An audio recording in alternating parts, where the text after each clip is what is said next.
So we're here today to continue our discussion about Russia, developments in Russian security strategy and their implications for the United States and for our deterrence strategies. Our speaker today, Dr. Celeste Wallander, and I served together in the first Obama term in the Pentagon as Deputy Assistant Secretaries, and she had the Russia portfolio, I had the nuclear portfolio, which meant we both had pieces of the reset portfolio. And you could say that that was, people count the resets in various ways, but by one count, that was essentially the third reset, or let's say the fourth reset. If you will, the George W. Bush administration arrived at the end of Yeltsin's tenure, along with the arrival of Mr. Putin, and attempted to, and as you may recall, Mr. Yeltsin retired with an angry shot at the United States. The decade of the 1990s didn't go well in U.S.-Russian relations. Many failed expectations. If you will, then George W. Bush tried to reset the relationship after 9/11. And at the end of the Bush era, you could argue that Mr. Putin, with a tough speech at the Munich Security Conference, tried to reset the relationship. And then we had a role in the Obama era reset.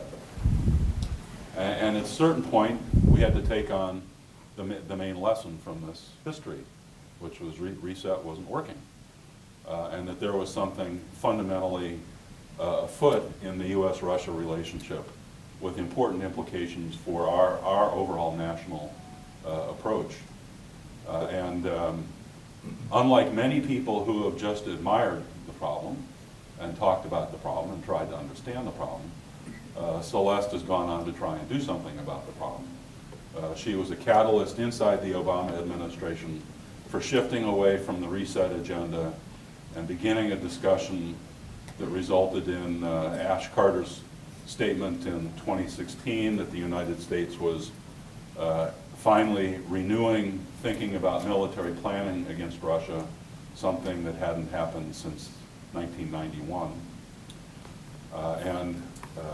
Celeste has been in the middle of this long arc of this storyline from hope to retrenchment and now to a serious national discussion about where we should go in adjusting our overall military strategy and defense strategy and deterrence posture to deal with the new problem presented to us by Russia.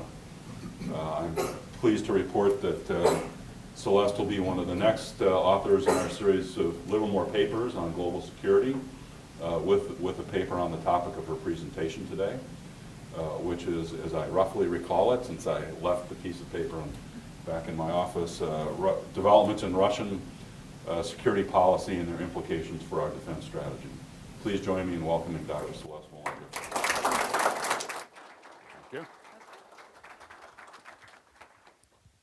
Thank you.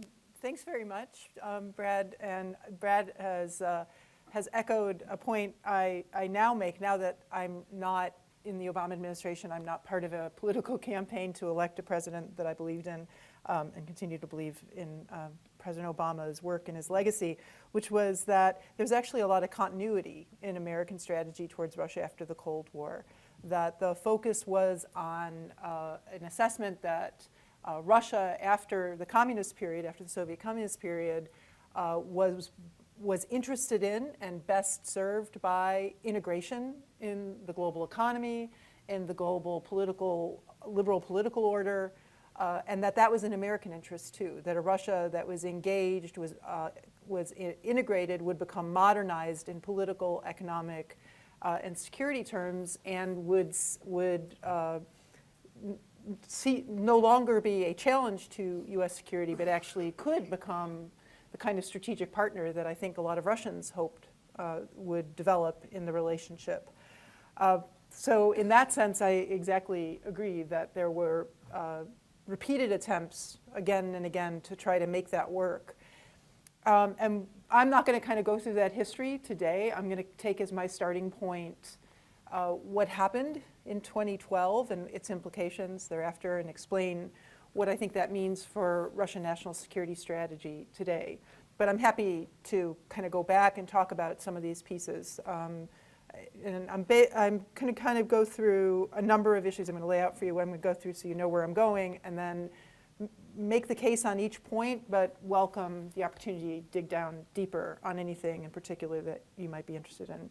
So first I want to describe for you what Russian national security strategy is today. And second, to tease out from that more explicitly what the Russian threat assessment is, what where the threats are coming from based on that Russian national security strategy, and what their priorities are, the trends basically since 2012. Then I want to talk about Russian military doctrine, the means for dealing with that set of threats in the threat assessment. And then I'm going to take a step back, and this is one of the big challenges in working on Russian security policy, which is I'm then going to take a step back and talk about Russian security and defense doctrine. Because military doctrine has a particular place in security strategy, any country's security strategy. But what we have in the case of Russia under Putin in 2018 is a broader security and defense doctrine in which military doctrine is a piece, but it's not all that's there. And it's important to understand that whole package. And then I'm going to talk a little bit about capabilities, where Russian capabilities are right now, how much they've achieved, what they are aiming at. A little bit to give you a feel for how that Russian military doctrine plays out in terms of operations, Russian operations, and then talk about some real life scenarios, existing interventions and potential interventions of Russian military, and then offer a couple of thoughts on implications, although I would welcome exploring that more in discussion. So where are we on national security strategy in 2018? The two most recent public documents, which are public documents, so they only go so far in helping you understand Russian thinking, but they're actually pretty good guides to the evolution and the status of Russian thinking about national security, are the National Security Strategy of 2015 and a Foreign Policy Concept of 2016. And when I write this monograph for Brad, will note that increasingly, I think it's interesting how more and more of the foreign policy concept, which like the American sort of State Department statements on foreign policy, are meant to be broader, are meant to be about assistance and long-term trends and climate change and broader issues. But more and more of the Russian foreign policy concept as of 2016 is clearly preoccupied with what is covered in the National Security Strategy. So in these two documents, what you have are a definition of key interests, key priorities, and key threats, which then I'll elaborate on. So what are Russian key interests in the international system? First of all, Russian power. Security defined in terms of power. This is, in a sense, always true of a country, that power is important to security. But in Russian national security strategy, power is first and center. It's the most important component of making sure that Russia is secured in Russian national security strategy. The economy is mentioned, but it is not front and center. What is front and center is power. And not just power in order to enable Russia to be able to achieve things, the sort of kind of common sense understanding of power, but power in order to prevent Russia from being pressured, coerced, and impinged upon by others in the international community.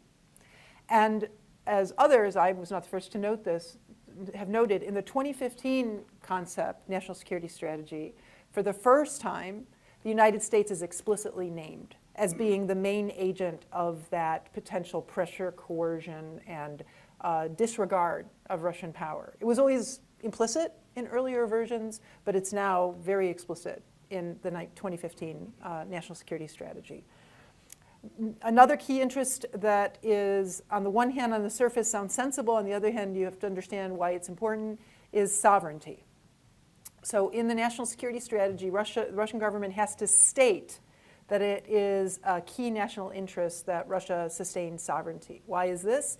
Exactly because of the sensitivity now in the Russian elite, the Putin leadership, to the kind of pulls and tugs and influences of globalization that previously were embraced as a way to modernize and become more powerful and more secure and more influential, but now are viewed as an attempt by the United States using the global liberal order to constrain, weaken, and ultimately destabilize the Russian leadership inside of Russia.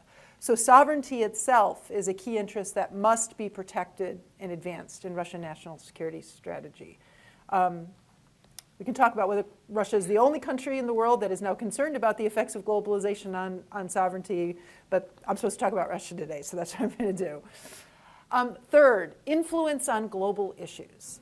So this gets to the heart of the aspiration or the ambition of the Russian leadership under Putin, not simply to function within Russia's geopolitical space in Eurasia, but to play a role on the international stage. And partly that is a status objective, but it's also a desire to play a key role in issues so that Russia can have its say on issues such as countering terrorism.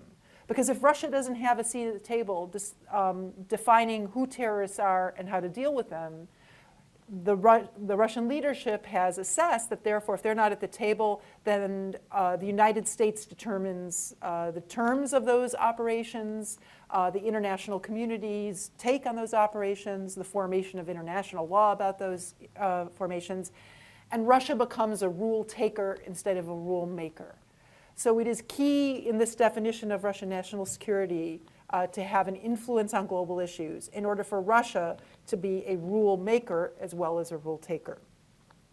And then also mentioned is, as I mentioned, is that it is the economy. There is an awareness that the economy and economic growth is the root of national power, but it gets pretty short shrift in a national security strategy of Russia, and we can talk more about what the strategy, what the policy for improving Russian economic performance is.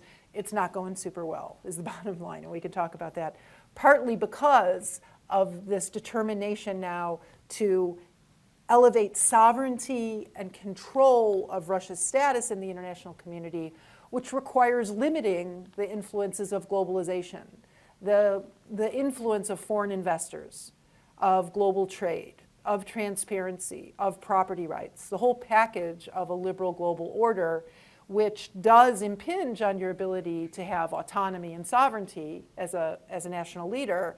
But if you resist that, you also forego the benefits of economic liberalization and the growth aspects of globalization and integration. And the last key interest I want to highlight, because it becomes very important, is domestic and global stability. What does this mean? It means by 2015, after Putin's return to the presidency in 2012, the Putin elite views as the primary threat to Russia as the threat to Putinism within Russia, the Putin political system of power that Putin constructed during the 2000s, kind of handed over to Dmitry Medvedev for an interregnum, which is now viewed as kind of a mistake, a near miss, a near failure, which resulted, among other things, in the United States, in the Russian thinking, the United States being able to get a UN Security Council resolution through for the operation against Libya and the overthrow and eventual assassination of Gaddafi. That kind of American influence is not only directed at Libya or at Iraq or at Kosovo, Serbia, but actually is really ultimately targeted against Moscow and against the Russian leadership, and thus the obsession with color revolutions. So this concept of domestic stability as key to national security is about not domestic security in terms of preventing crime or preventing terrorism, although it can encompass that. But it means regime security and regime stability against the influence of American coercion and efforts to weaken and ultimately overthrow the Russian government. So what are the key priorities then from this national security strategy? Well, again, they're kind of obvious, and I'll go through them in more detail, but I'll just list them here. National defense. And there has been a considerable Russian national defense effort over the last decade. State security, and I'll talk a little bit more about what that means. Economic growth, investment in science and technology, but also the priority articulated explicitly in the national security strategy that I'll talk more about is strategic stability and equal partnership. And I'll delve a little bit more into what Russia means by strategic stability when I come to that piece. But I want to highlight that as being a key priority, because it's really important for understanding aspects of Russian defense and military policy. The key threats, I've hinted at the key threats identified in the national security strategy is the US, now named explicitly in the strategy, with its efforts to weaken Russia and its influence in the world. American efforts to undermine existing mechanisms for security. What does this mean? It means primarily efforts of the United States to not bring all issues to the UN Security Council where Russia has a veto. So in the 1990s, one of the sort of consolation prizes of the end of the Soviet period and the strength it brought to the leadership was that Russia ultimately retained the veto, the Soviet veto, on the UN Security Council as a permanent member. But over time, the United States, in the Russian view, has either gone around the UN Security Council or been able to manipulate the UN Security Council resolutions, as in the Libya case, when Medvedev chose to abstain rather than to veto the resolution enabling the operations in Libya. So it's couched in the terms of support for international law, but primarily what the Russian leadership has in mind is the US efforts to go around the UN Security Council. Key threats also explicitly mentioned are Nato expansion, including foreign bases and troops proximate to Russian borders, which, of course, is largely due to Russian intervention in Ukraine, so it's a self-inflicted wound, but that's not how it's viewed in Moscow, of course. Conflicts near Russia and territorial claims against it. That's important for understanding Crimea. I'll come back to that. And back to this issue of domestic stability and state security. Key threats explicitly named in the national security strategy are foreign non-governmental organizations and color revolutions and the use of social media to undermine political and social stability. So named in the national security concept are color revolutions, alleged efforts at regime change, the roles of foreign non-governmental organizations. What does that mean? That means like human rights organizations, environmental protection organizations. These sorts of things are now identified in the Russian national security strategy as being a threat to Russian national security. So again, back in concrete terms, the threat assessment is the central aspect of Russian threat assessment is the US strategy to contain, constrain, encircle, coerce, and weaken the Russian regime and impose policies and outcomes on it. This is, just sort of stepping back, I said I wasn't going to go through history and I'm not, but I just want you to understand this is in complete contrast to Russian national security strategy in the 1990s, when the main threats were seen as instability, terrorism, extremism, dislocation, economic decline. Now we're back to a sense that the main threat to Russian security is the United States. I know I'm emphasizing this a lot, but I can't emphasize it too much. This is where the Kremlin's thinking is. And it's the result of a long evolution over the last 2 decades after Putin became president, but it's now firmly entrenched and I think quite explicit and comprehensive in Russian national security strategy. Part of the threat assessment is also focusing on the advancements in US military capabilities and operations, particularly what in the Russian eyes, an assessment are the strategic reach of US military operations, the ability to conduct a military operation in Afghanistan going on 2 decades now. Americans tend to see that as, sort of not exactly successful. And highly problematic. But from a Russian perspective, the strategic reach involved in being able to intervene in Afghanistan and sustain those operations over that period of time is central to the threat perception.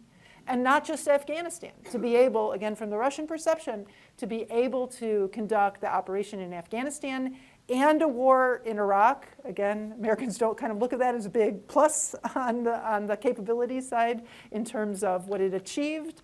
But in terms of the military reach and the ability of the United States to conduct the operations halfway across the world for several years is daunting to Russian military analysis, and they pay close attention to it.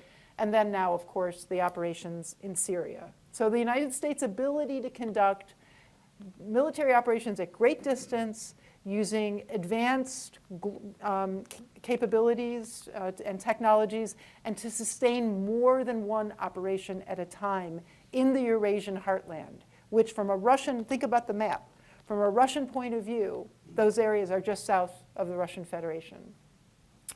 The threat assessment emphasizes, as I said, NATO proximity. Enlargement brought NATO closer to Russian borders.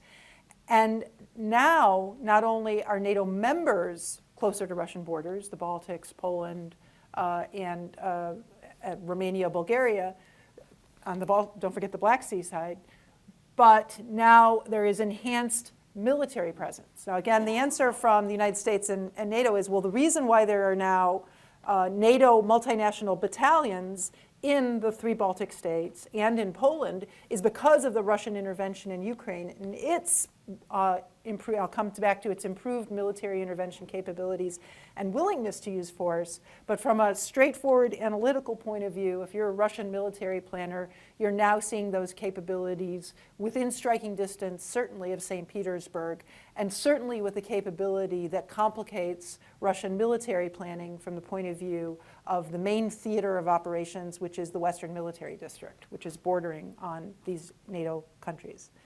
Islamic extremism and terrorism is still in the target, in the list of threats that preoccupies Russian national security analysts, which could be good news and is often cited in public as a potential area of US-Russian cooperation. But the experience of the Obama administration, I would say, and the Trump administration is facing it too, is that in fact, this is not an easy area for cooperation between the United States and Russia encountering Islamic extremism or terrorism, because we tend not to define terrorist groups the same way. The focus of Russian identifying of terrorist groups tends to be rooted, first of all, not without reason, in internal sources of concern in the North Caucasus, bordering Central Asia. Those are a primary concern in Russian threat analysis. But also, even when you look at a theater like Syria, there's, in a way, too many terrorist groups to choose from. And the Russian security elite tends to focus on the terrorist groups that are fighting Russian clients in the case of, or allies. In the case of Syria, of course, the Assad regime. So there is frustration in Russia that, in fact, in the Russian security elite, that we're not cooperating against terrorism, as was the hope after 9/11 and Russian assistance in the US strikes and operations in Afghanistan, that there would be cooperation. And then that frustration has now turned into suspicion. That, in fact, the United States uses the excuse of fighting terrorism in Eurasia as a way to posture itself to be closer to Russian borders, to have military operations near Russian borders, and to undermine Russian allies and partner states, such as the Assad regime in Syria. So even the hope of cooperation against terrorism that was there 20 years ago in Russian national security strategy is now turned on its head and become a source of American duplicity, ill intent, and threat to Russian security. I've already mentioned color revolutions.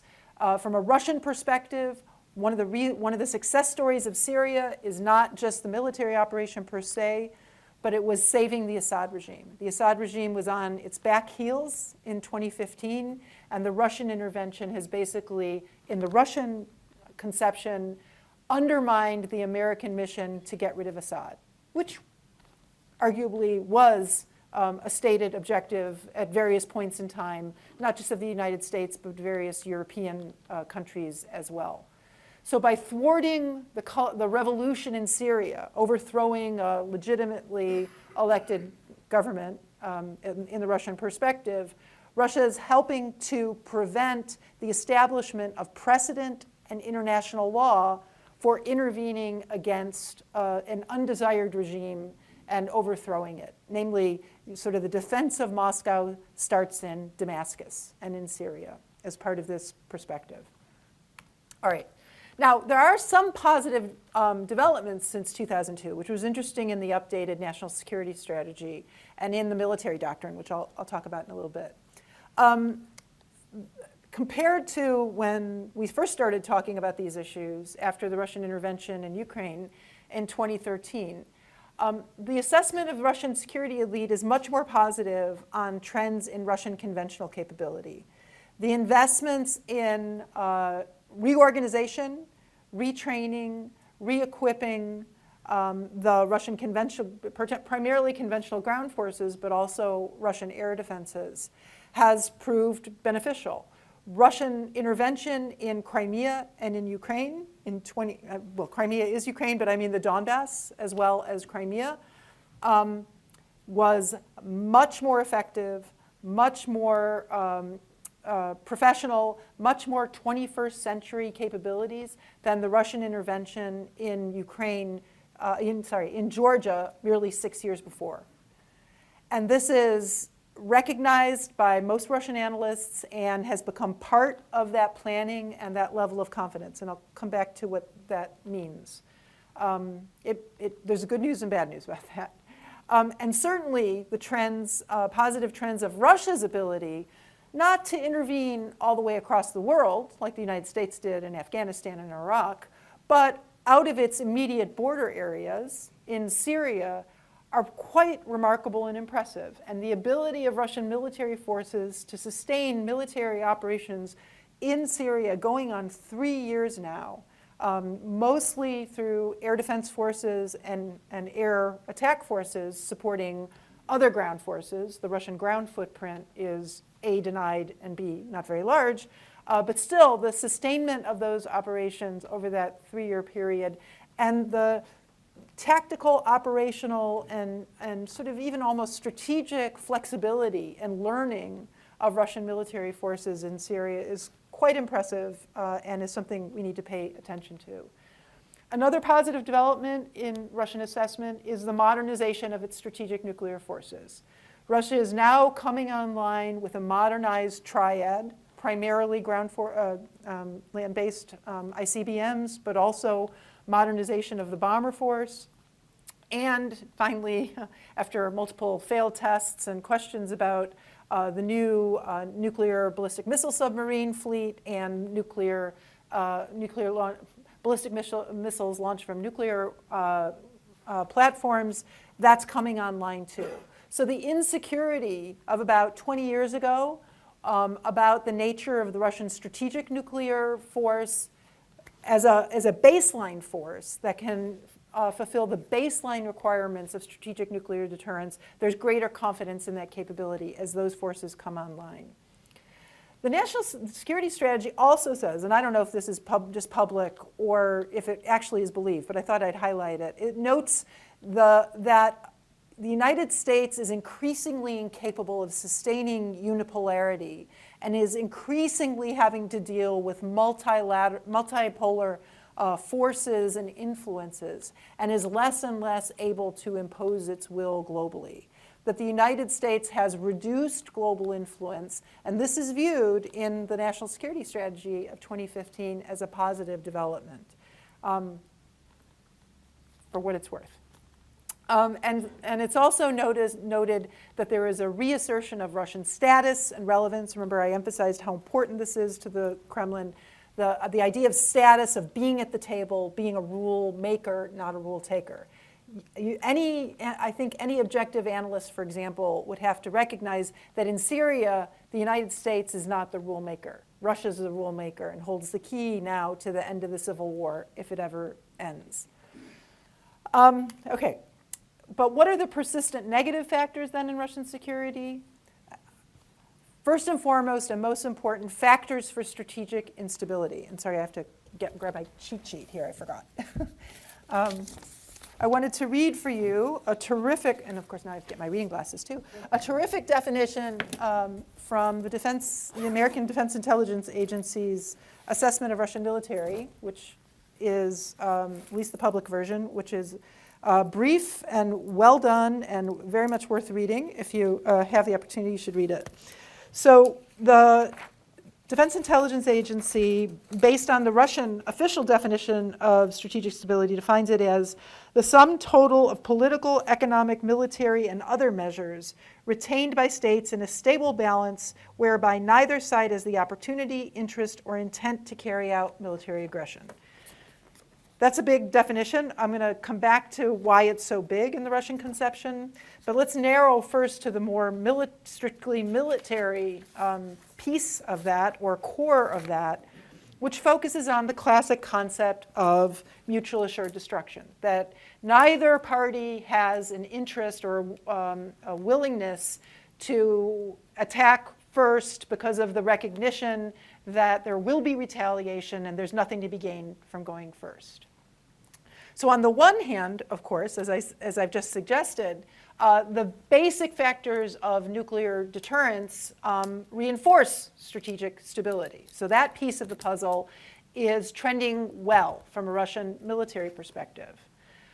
But the problem is that the Russian conception of the requirements for strategic stability is broader than that kind of classic Cold War nuclear strategic retaliation capability. And in particular, it entails this ability for the United States to launch conventional military operations with a global reach, with attacks that have, in the Russian conception, strategic effect. That is not just sort of battlefield operations, but long-range strike capabilities that can go after leaderships, communication nodes, command and control nodes, conventional attacks with strategic effect. A Russian concern, maybe to the point of obsession, with the potential for America to use space-based capabilities, not just conventional military capabilities, but new technologies connected with space-based capabilities for that kind of global reach with a strategic effect.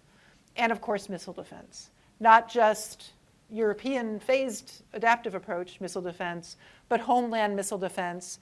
And again, from a Russian perspective, a potentially unlimited capability of the United States to develop surface ship-based missile defense capabilities in a package that undermines strategic stability. So those trends in strategic stability are still on the negative side. And that's, I think, the next thing we're going to see play out. It's been playing out for the last decade, but that one's not taken care of. And I'll come back to Russian plans to deal with this source of strategic instability. But even as they are more confident about the kind of core retaliatory capability of what we might call classic nuclear strategic deterrence force, that's not helping with all these new sources of strategic instability. Persistent negative factors in Russian security also include the Russian economy, foreign disinvestment. Foreign companies aren't going into the Russian economy right now. Any money going back into the Russian economy these days is mostly expatriate Russian money coming back. Foreign investors are very leery, both because of the sanctions environment and the risks involved in the sanctions environment, but also because of the failures of economic modernization policies within Russia and a unfavorable investment climate, which has not hurt Russian military spending in the last decade, which has trended between 3 to 4% of GDP per year. It's back down to 3%, but still 3% is plenty to sustain the weapons programs that are in the plan and in development. But over time, the failures and the consistent falling behind of Russia behind other emerging economies is going to affect defense spending and new kinds of technologies and new systems that might be necessary for dealing with an America that continues to adapt and develop and invest in the military. I think the most important, well, not the most important one to highlight is not a military negative factor, but there is an increasing awareness among the Russian elite that what they are dealing with is exacerbated hostility from the United States and Europe. Of course, there's not an acceptance that it's Russian behavior that created this exacerbated hostility from the United States and Europe, But there is a growing sense when you talk to Russian analysts, which I've had the opportunity to do in the last year, that this isn't going away. That this is not something that can be turned off on a switch, maybe between the two leaders in a summit, that this is an environment that they're going to have to cope with for the foreseeable future. All right, Russian military doctrine. What are the main elements of Russian military doctrine to address these threats and the threat assessment? The military doctrine of record is from 2014, and basically what we've seen since then is Russian exercises, deployments, operations that are entirely consistent with what is described in the military doctrine of 2014. I would break it down, or we normally break this down into two pieces. One, deterrence, and the other, war fighting. Deterrence is everything that you traditionally think of in terms of strategic deterrence and conventional deterrence, although that's less emphasized. But it includes military, political, economic, and other influence means. So deterrence is about preventing conflict. It's not so much a concept that is intra-war deterrence, although that is part of the war-fighting strategy. But more broadly, deterrence is a function of Russia's not just defense and security policy, but of its foreign policy, which is why I started out by going through not just the national security strategy, but the foreign policy concept. So Russian deterrence, the deterrence of the Putin leadership is conceived of most definitely in traditional military terms, but it's also conceived of in terms of being on the offensive politically in the UN, in developing new alliances and partnerships, China, Saudi Arabia, other partnerships that constrain the ability of the United States to have the initiative in foreign policy and political pressure and coercion in the Russian conception. Economic in principle, although that's not going too well now, so I'll kind of leave that one to the side, but that was part of Russian strategy and foreign policy in the last decade in focusing on new pipelines, in new energy developments with multiple partners, and an emphasis not just on pumping oil and gas out of Russian territory and selling it abroad, but actually going abroad and investing in resources and capabilities in partner countries. That one's not going too well, partly because of sanctions, partly because of economic reasons. But then also influence means. And by that, we all know by now that means information operations, trying to shape issues, whether those issues are the nature of terrorism, fighting terrorism in Syria, or shaping the sense in Europe that is Europe and the United States that are to blame for the level of hostility because of NATO enlargement, trying to shape European publics through information, and a whole array of not just military tools. Bottom line is classic foreign policy tools, but then also this new tool set in information operations to put the United States on the defensive and make it more difficult for the United States in the Russian conception to frame issues in a way that excludes the Russian leadership or puts them on the wrong side of history. All right, we can talk more about deterrence in a second. War fighting. So what do I mean by war fighting in Russian military doctrine?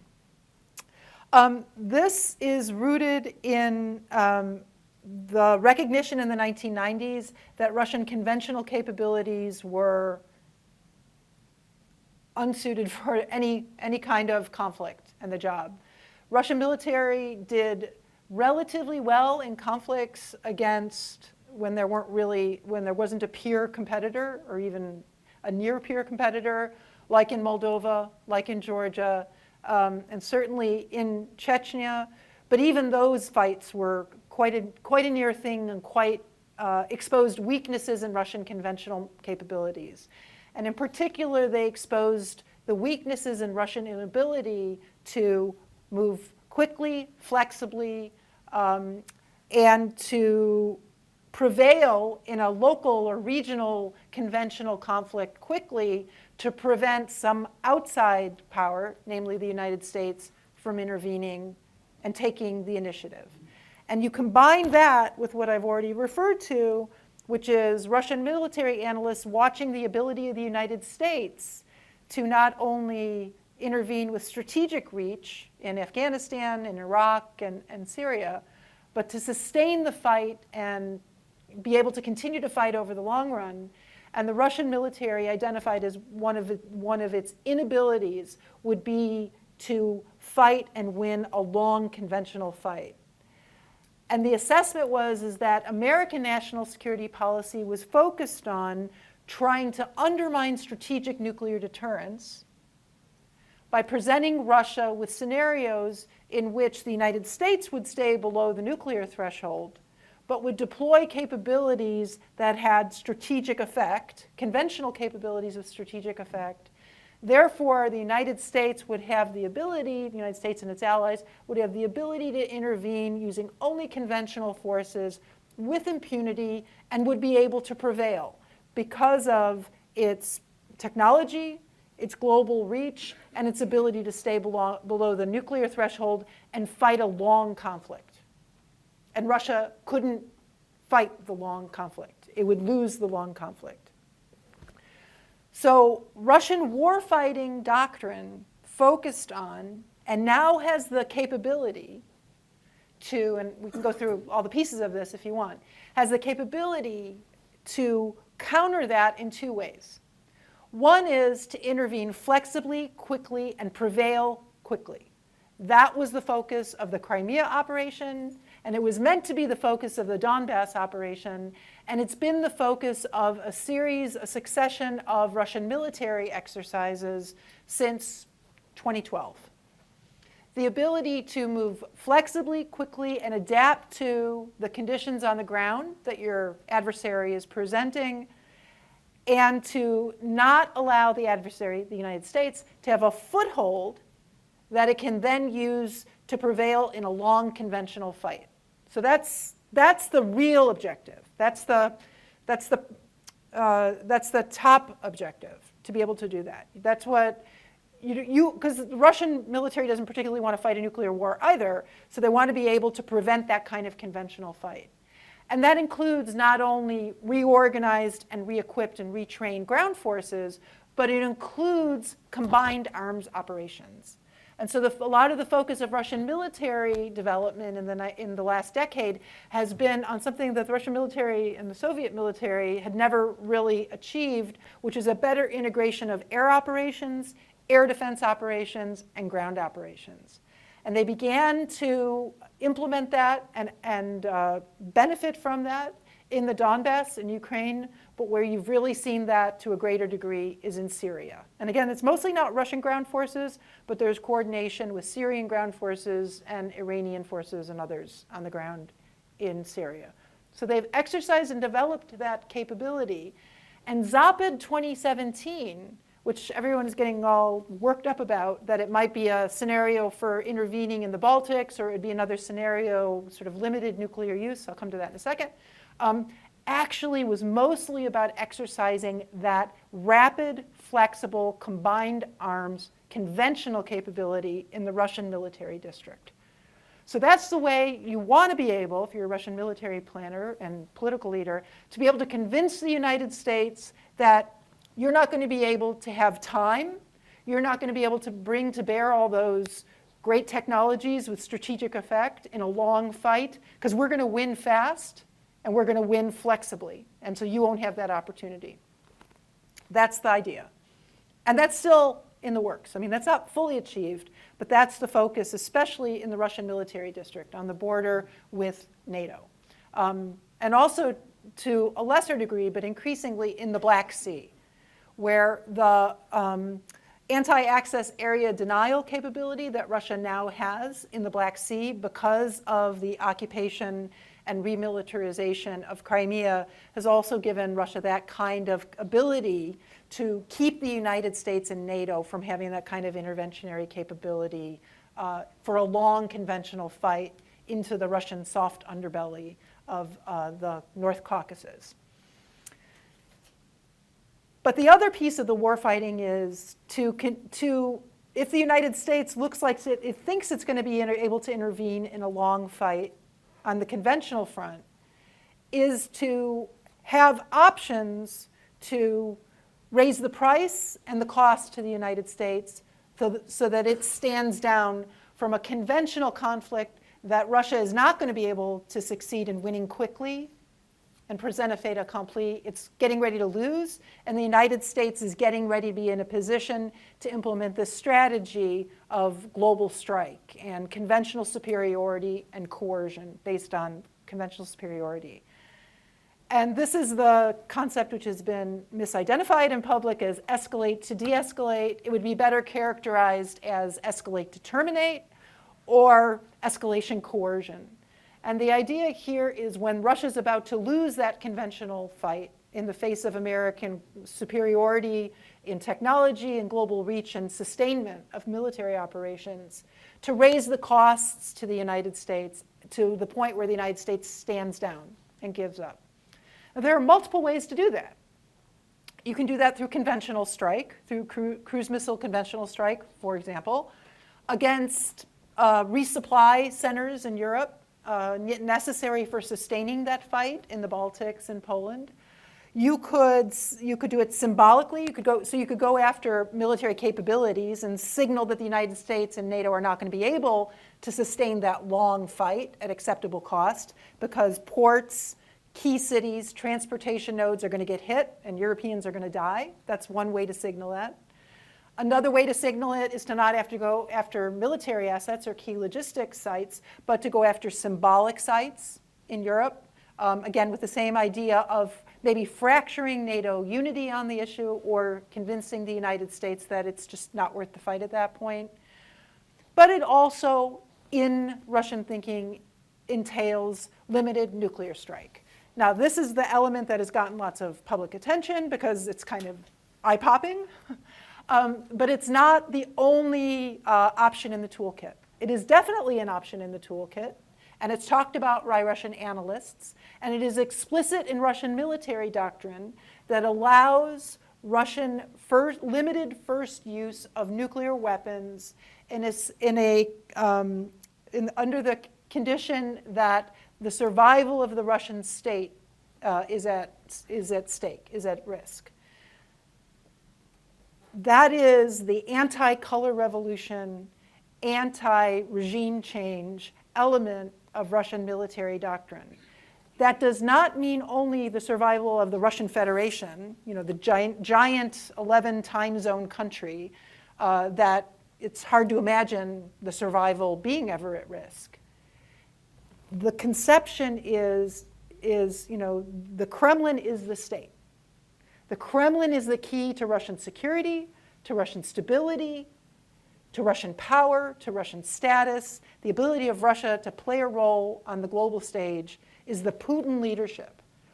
And so the scenario is not merely Russia as a whole is getting ready to be overrun and destroyed.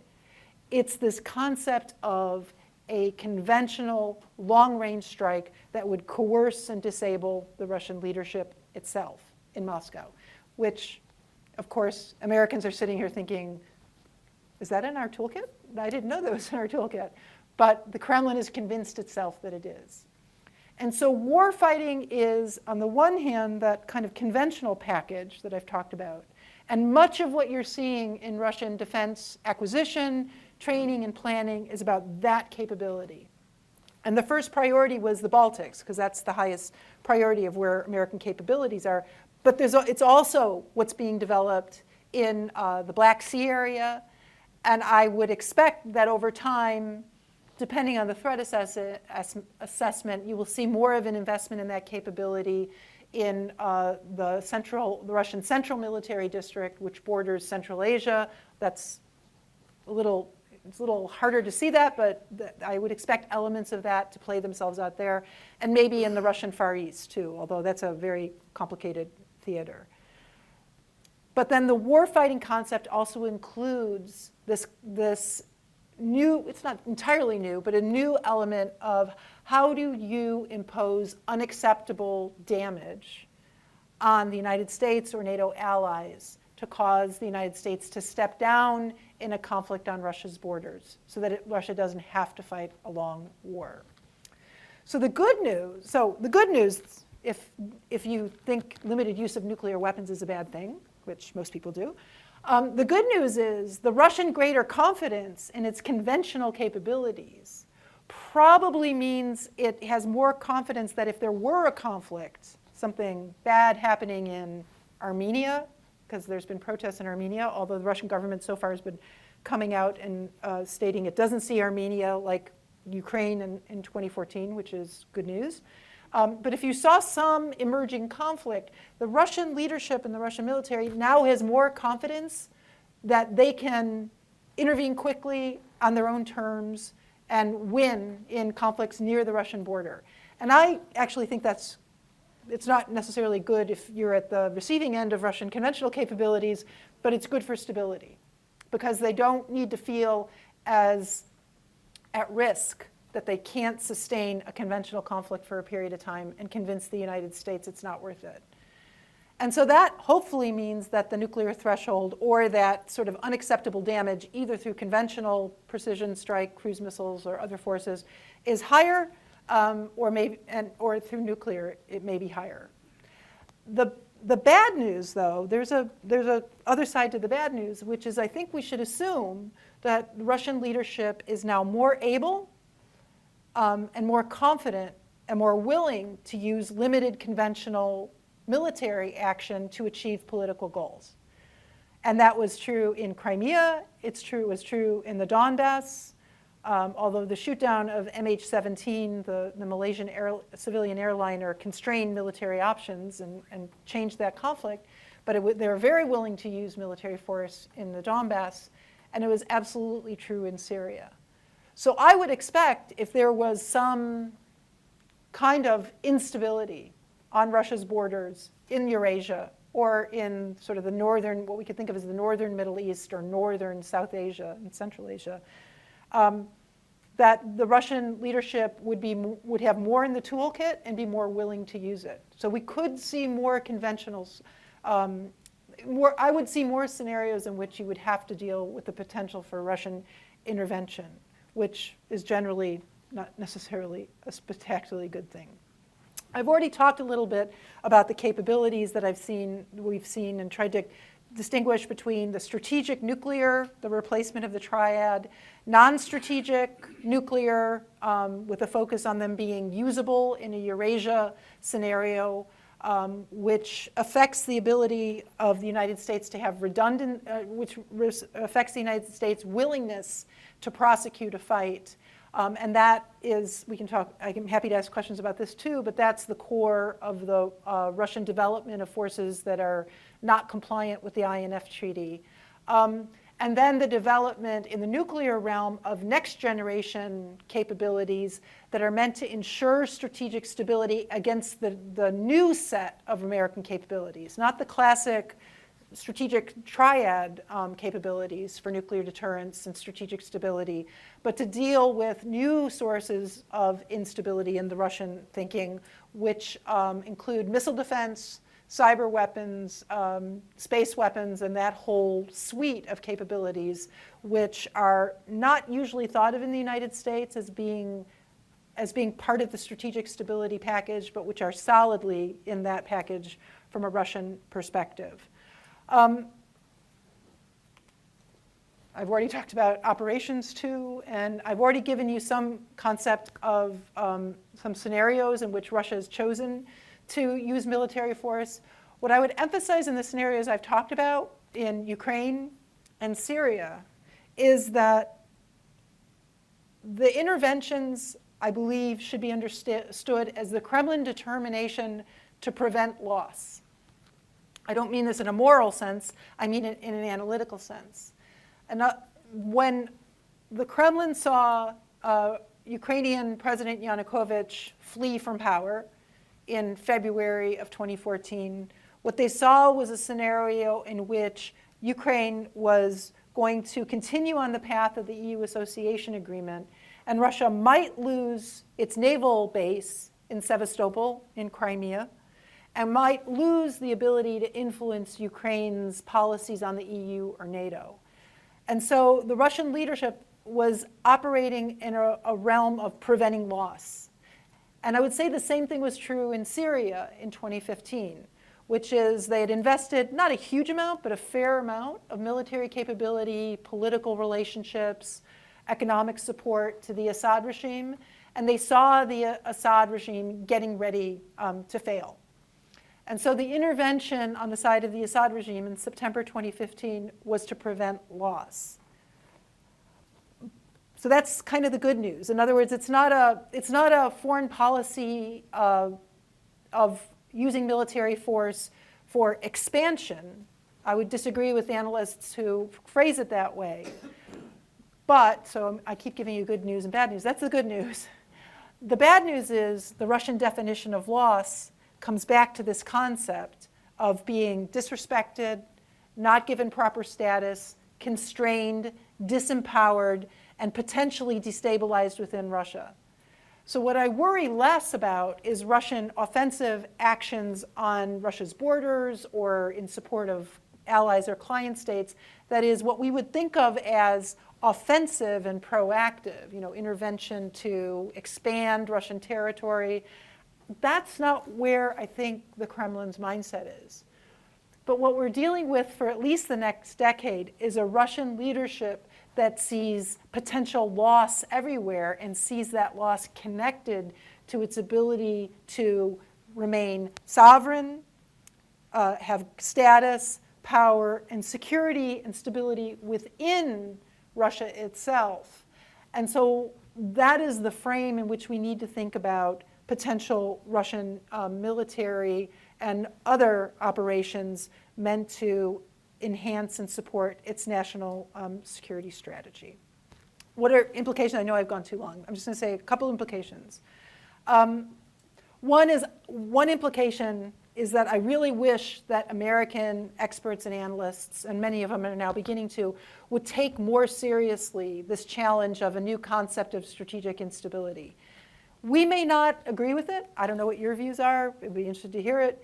But this is deeply embedded in Russian military and strategic thinking. And we may not agree that new technologies have the destabilizing effects on strategic stability that the Russian analysts believe they do. But once the Russian analysts believe that it does, it's a problem we have to deal with, because they're doing the assessments based on this broader definition of strategic stability. As I've suggested, another problem or challenge is Russia now has an enhanced conventional capability and a willingness to use those forces. So how does the United States develop deterrence and defense forces that send the right message to the Kremlin, which is that the idea that you could intervene quickly and flexibly and create a fait accompli is wrong, but to develop those defensive, because you will not be able to succeed in the short term or in the long term, but to do so with a capability that is not then seen as being itself aimed at destabilizing Russian leadership and Russian power within. NATO has done a pretty good job so far, I think, of focusing on capabilities that are meant to counter the Russian military planning for rapid advance and exploitation in the Baltics and in Poland. NATO probably needs to do more in terms of enhancing the logistics tail to those now newly deployed forces in the Baltics and Poland to make clear that the fight could be sustained. But there is a risk of overdoing it and exacerbating the insecurity that Russian leadership was feeling 20 years ago about its inability to sustain even a short-term conventional capability. And finding that sweet spot, I think, is something that needs to be thought of, needs to be addressed more explicitly. So, I mean, in a way, we're back to the same challenge we all faced during the Cold War. As I was writing this, I thought, I'm not telling anyone anything new, which is the challenge of enhancing deterrence, but enhancing deterrence in a way that minimizes strategic and crisis instability, But I think it's probably worth taking that seriously because, as I suggested, I don't think this problem is going away anytime soon. So I will stop there. Thank you.